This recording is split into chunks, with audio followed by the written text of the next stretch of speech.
আসসালামু আলাইকুম। বিনোদন বাংলায় আপনাদের সবাইকে অনেক অনেক শুভেচ্ছা। এএফসি উইমেন্স আন্ডার-20 ফুটবল চ্যাম্পিয়নশিপের মূল পর্বের খেলা ১লা এপ্রিল থেকে শুরু হতে যাচ্ছে।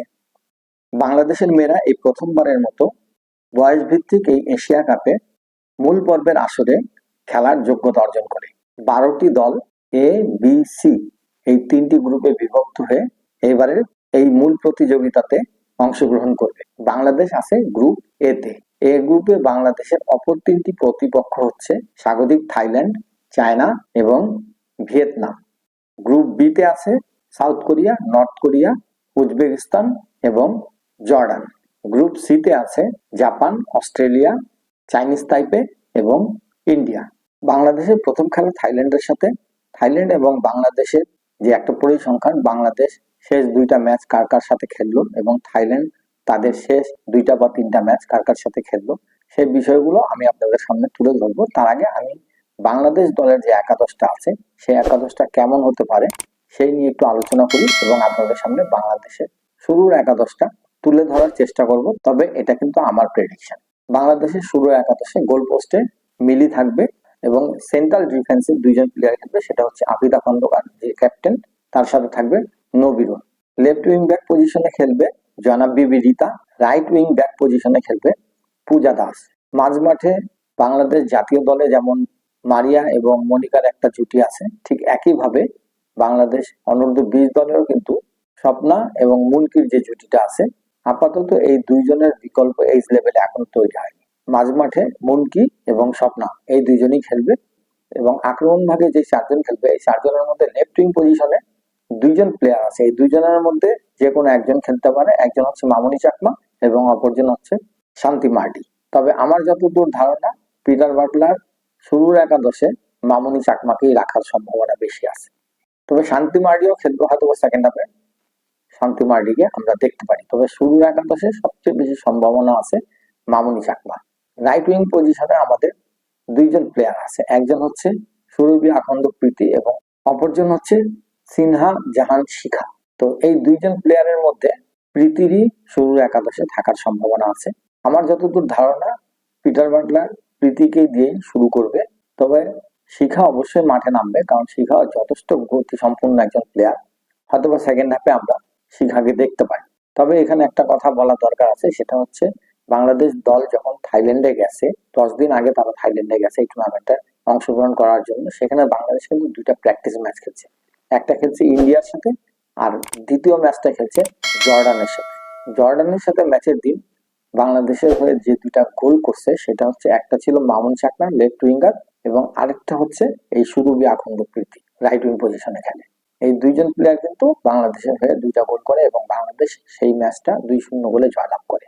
এখন আসি নাম্বার 9 এবং নাম্বার 10 এই 2টা পজিশনে কারা খেলবে।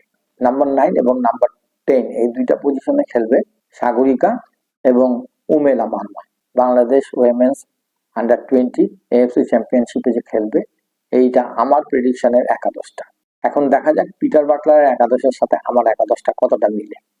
তো এবার বাংলাদেশ এবং থাইল্যান্ডের মধ্যে যে প্রথম ম্যাচটা আছে, এই 2টা দলকে নিয়ে একটু আলোচনা করি। প্রথমে বাংলাদেশকে নিয়ে আলোচনা করি।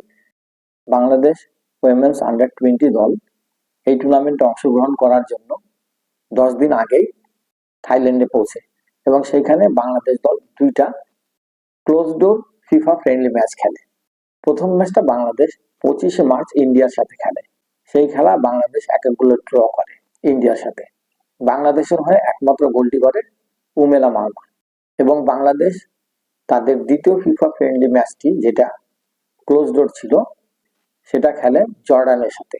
এই ম্যাচে বাংলাদেশ 2-0 গোলে জর্ডানকে পরাজিত করে। বাংলাদেশের হয়ে মামুনি চাকমা এবং সুরভি আখন্দ প্রীতি এরা 2 জনে একটি করে গোল করে। অপরদিকে আপনি যদি থাইল্যান্ডেরটা দেখেন, থাইল্যান্ড কিন্তু এই মার্চ মাসে মানে চলতি মাসে 3 তারিখে থাইল্যান্ড অনূর্ধ্ব-20 দল মরক্কো অনূর্ধ্ব-20 উইমেন্স টিমের সাথে একটি ফিফা ফ্রেন্ডলি ম্যাচ খেলে, যে ম্যাচে থাইল্যান্ড কিন্তু মরক্কোকে 5-4 গোলে পরাজিত করে। মরক্কো উইমেন্স ফুটবল টিম কিন্তু ওয়ার্ল্ড কাপে খেলে। তো এইরকম একটা টিমের আন্ডার-20 দলকে 5-4 গোলে পরাজিত করা মানে ধরে নিতে পারেন যে থাইল্যান্ড টিমটা মোটামুটি অনেক স্ট্রং টিম। এবং থাইল্যান্ড তাদের দ্বিতীয় ফিফা ফ্রেন্ডলি ম্যাচটা খেলে 6 মার্চ। এই ম্যাচটা তারা খেলে শক্তিশালী রাশিয়ার সাথে এবং এই খেলায় তারা 1-0 করে রাশিয়ার সাথে পরাজিত হয়। এবং গত মাসে, তার মানে ফেব্রুয়ারি মাসে, থাইল্যান্ড আন্ডার-20 উইমেন্স দল আরো একটি ফিফা ফ্রেন্ডলি ম্যাচ খেলে। সেটা তারা খেলে জর্ডানের সাথে, যেই জর্ডানকে আমরা 27 তারিখে 2-0 গোলে পরাজিত করি। সেই জর্ডানের সাথে তারা 1-0 গোলে জয়লাভ করে। এই একটা জায়গায় আমি একটু আশার আলো দেখছি, যেহেতু থাইল্যান্ড 1-0 গোলে জর্ডানকে পরাজিত করছে এবং বাংলাদেশের মেয়েরা 2-0 গোলে জর্ডানকে পরাজিত করছে। এখন দেখা যাক, আমার মনে হয় শক্তিমত্তার দিক দিয়ে দুইটা টিমই মোটামুটি কাছাকাছি। বাংলাদেশ থাইল্যান্ডকে যদি হারাইতে নাও পারে, যেহেতু স্বাগতিক দল, তাদের অনেক সাপোর্টার থাকবে মাঠে, তবে আমাদের মেয়েদের এই ধরনের প্রতিকূল পরিবেশে খেলা অভ্যাস আছে। তো তারপরে আমি এটুকুই বলবো যে ম্যাচটা যদি বাংলাদেশ ড্র রাখতে পারে, তাহলে ধরে নিতে পারেন যে বাংলাদেশের জন্য সেকেন্ড রাউন্ডে যাওয়ার একটা সমূহ সম্ভাবনা তৈরি হবে। বাংলাদেশ উইমেন্স আন্ডার-20 যে দলটা আছে, এই দলটা মোটামুটি অনেক শক্তিশালী দল এবং পিটার বাটলার এই দলটাকে নিয়ে অনেকদিন কাজও করছে। তো আমার বিশ্বাস যে এই দলটা সেকেন্ড রাউন্ডে যেতে পারবে। তো দেখা যাক এখন পিটার বাটলার তার প্রথম ম্যাচে তার মেয়েদেরকে কতটা সফল করতে পারে। তবে যাবার আগে আমি আপনাদেরকে বাংলাদেশের শিডিউলটা আরেকবার জানিয়ে দেই।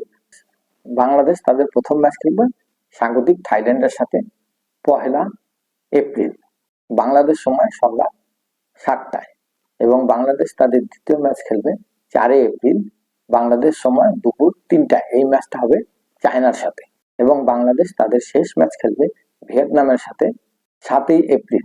এই ম্যাচটা হবে বাংলাদেশ সময় সন্ধ্যা 7টায়। প্রতিটা ম্যাচের আপডেট নিয়ে ইনশাল্লাহ হাজির হওয়ার চেষ্টা করব। তবে আমার এই কন্টেন্ট যদি আপনাদেরকে ভালো লেগে থাকে, তাহলে অবশ্যই লাইক করবেন, সাবস্ক্রাইব করবেন এবং আপনাদের পাশে থাকার সুযোগ করে দিবেন। তো আজকের মতো আপনাদের সবার কাছ থেকে বিদায় নিচ্ছি। আসসালামু আলাইকুম ওয়া রাহমাতুল্লাহ।